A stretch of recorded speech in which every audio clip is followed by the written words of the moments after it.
Grabe pala kalikod ng ganitong pusa. Tumo, may pa-necklace pa siya ng Barbie. Tayon, hindi patingin-tingin siya ng kaliwa. Mangyari, wala siyang nakita. Tayon, itik-tingin tatutula na siya.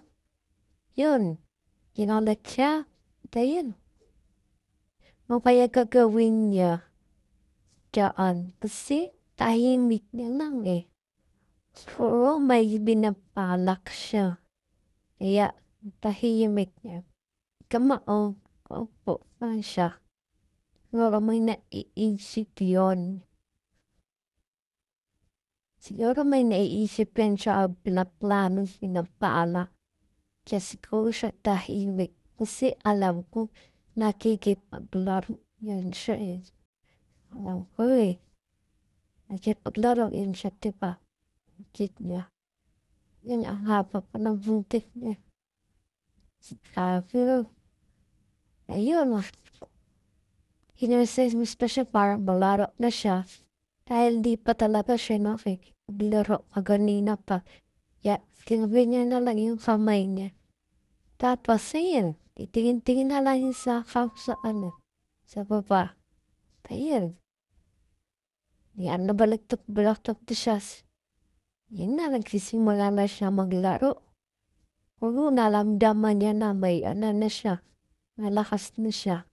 So, by the way, guys, tayo patungo dito. Huwag niyo kalimutan mag-like, subscribe. Asa, pinit kayo sa bakong video.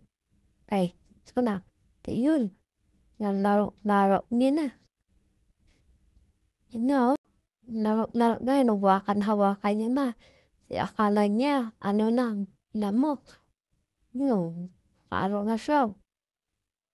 Para siyang mermaid. Kasi, ano niya eh. Paano siya? Ako pong mermaid. Nakikipagod siya.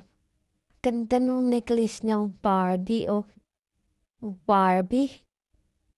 Lang natin siya. Anihin niya. Natahimik niya na. Ganyan din pala si yung isa. Sawit niya na lang yung isang yung pangalan niya si Big Boy. At yun, dinidila-dilaan niya kasi nangyari may makati sa katawan niya. Pero may binabalak yan siya mamaya. Ayun, pupuntahan niya na yan mamaya. Tignan niya na kung gagalaw pa ba. Yun, tititigan niya na.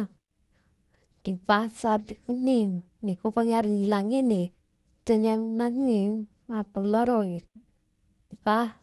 Gano'n siya, hinilangin na, hinilap ko na yun. So, sa'yo niya pumunta eh. You know, diba, ang cute niya. Yan, bye-bye!